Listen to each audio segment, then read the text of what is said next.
Ku percaya Allah Bapa, Raja alam semesta.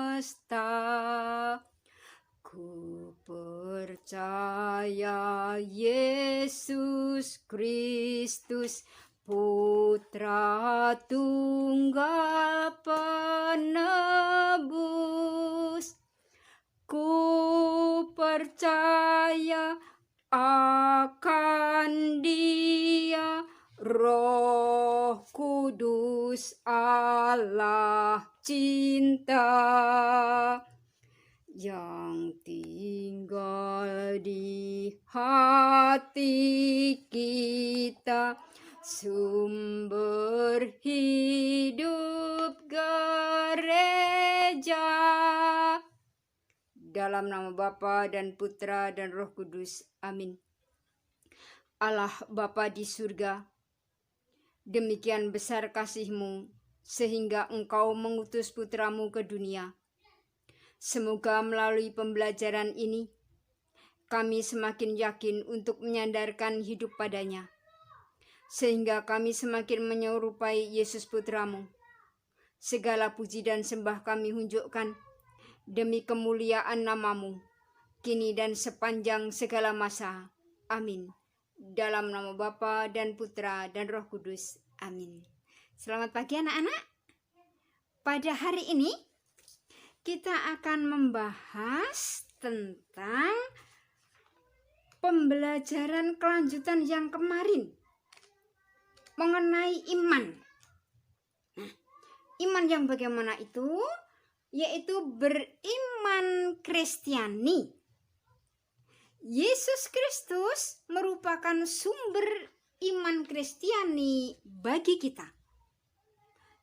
Kekasan iman Kristiani itu terletak pada pribadi Yesus Kristus sebagai pengantara Allah dan manusia. Ditulis oleh Rasul Santo Paulus dalam suratnya kepada Timotius, surat yang pertama, bab 2 ayat 4. Yesus Kristus itu Allah Putra yang walaupun telah wafat namun tetap hidup dan berkarya di dunia ini melalui Roh-Nya. Nah, beriman Kristiani itu kita tidak hanya mengetahui dan meneruskan ajaran dan teladan Yesus, tetapi lebih dari itu. Kita percaya kepada Yesus Kristus sebagai penyelamat dan menjadikannya sumber keselamatan. Nah, itu kekasan iman Kristiani terletak pada Yesus Kristus, menjadikan Dia sebagai sumber keselamatan. Nah, itu kira-kira anak-anak bagaimana Yesus Kristus itu sumber iman Kristiani. Baik, kita akan melihat bagaimana iman Kristiani itu kita imani dalam pokok-pokok tertentu. Yang pertama, iman akan Tritunggal Maha Kudus. Iman Kristiani dirumuskan dalam syahadat atau credo, atau doa pengakuan iman, atau doa aku percaya.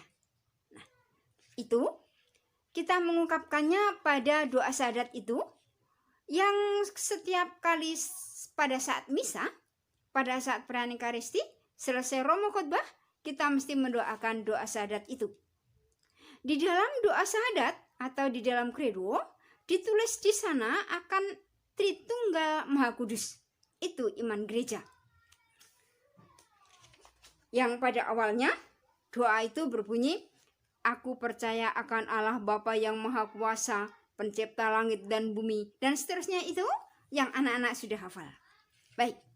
Berikutnya, kita juga mempunyai doa-doa tertentu yang kita pakai untuk menghormati Tritunggal Maha Kudus. Kalau tadi mengawali dan menutup doa, itu dengan tanda salib dalam nama Bapa dan Putra dan Roh Kudus. Amin. Tapi doanya yang untuk itu adalah doa kemuliaan. Doanya pendek. Kemuliaan kepada Bapa dan Putra dan Roh Kudus, seperti pada permulaan sekarang, selalu dan sepanjang segala abad. Baik, itu anak-anak mengenai beriman Kristiani. Berikutnya, bagaimana hidup beriman Kristiani itu?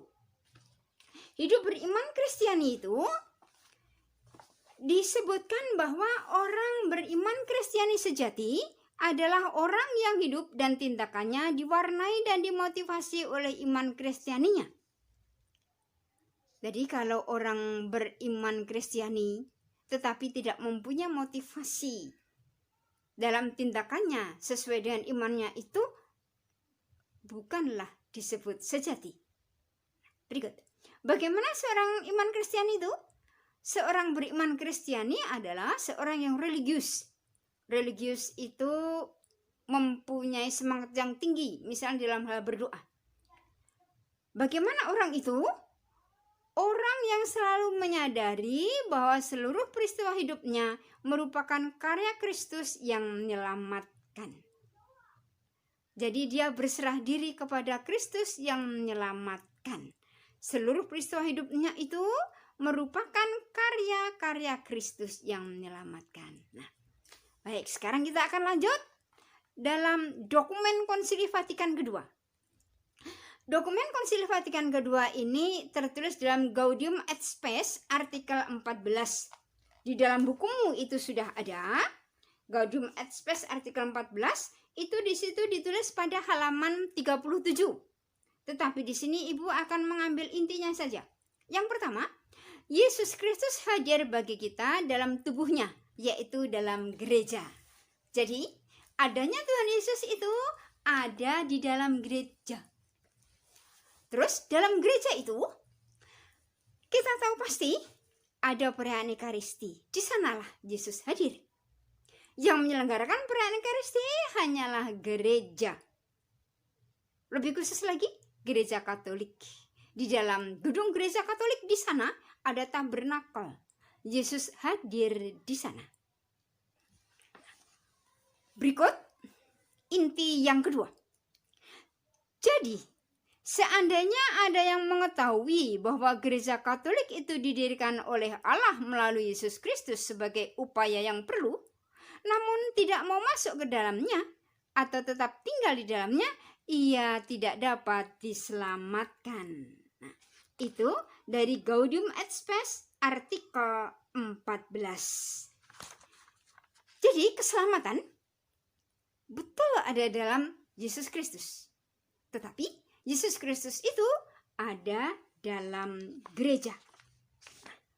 Itu kita belajar dari Gaudium et Spes artikel 14. Itu ajaran yang benar-benar valid, benar-benar teruji.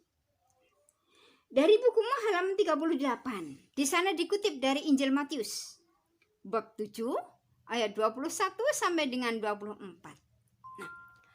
Ayat 21.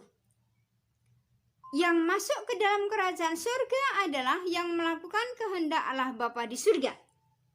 Ayat 21 itu bunyinya begini. Bukan setiap orang yang berseru kepadaku, Tuhan, Tuhan, akan masuk ke dalam kerajaan surga, melainkan dia yang melakukan kehendak Bapakku yang di surga. Apa maknanya ini? Bukan berarti dilarang memanggil Yesus sebagai Tuhan. Salah. Yesus tetap Tuhan. Yesus tetap juru selamat. Tetapi orang yang masuk ke dalam surga adalah yang melakukan kehendak Allah. Bukan yang berseru-seru. Bukan yang memanggil-manggil nama Tuhan, bukan. Kalau hanya memanggil saja, semua orang bisa. Tetapi melakukan kehendak Tuhan ini perlu niat yang luhur, perlu niat yang jelas. Terus, kehendak Tuhan itu apa? Kehendak Tuhan adalah berbuat kasih, berbela rasa kepada yang menderita, berbelas kasih kepada sesama. Nah, berbuat kasih ini yang mungkin agak sulit. Sebab perintahnya dari Tuhan Yesus, cintailah musuhmu. Rata-rata orang mencintai adalah orang mengasihi itu yang benar-benar membuat dia enak. Padahal perintah Yesus seperti teladannya Santo Paus Yohanes Paulus II, itu mencintai musuh. Gitu. Nah, berikut. Yang penting ini, ayat 23. Ayat 23 itu bunyinya begini. Pada waktu itulah aku akan berterus terang kepada mereka dan aku berkata, aku tidak pernah mengenal kamu. Enyahlah daripadaku, kamu sekalian pembuat kejahatan. Nah itu. Jadi, orang yang hanya berseru-seru Tuhan, Tuhan, Tuhan, tapi membuat kejahatan, tapi tidak melakukan kehendak Tuhan, dia tidak diselamatkan. Orang yang menyerukan nama Tuhan, membuat mukjizat, bernubuat demi nama Tuhan, tetapi tidak melakukan kehendak Tuhan, tidak mempunyai belas kasih, ia tidak diselamatkan. Begitu, paham ya anak-anak? Baik, berikutnya sekarang, kamu mempunyai tugas. Tugasmu adalah memberi makanan kepada yang kelaparan, memberi pakaian kepada yang telanjang, membantu ibu mengerjakan pekerjaan di rumah, bersikap ramah dan sopan. Nah, di dalam PowerPoint ibu sertakan pesannya Ibu Teresa dari Kalkuta. Ibu Teresa itu teladan bagi kita untuk memberikan makan kepada yang lapar. Kira-kira poin pertama begini. Bila engkau berbuat baik, bisa saja orang lain menuduhmu supaya kamu punya pamrih.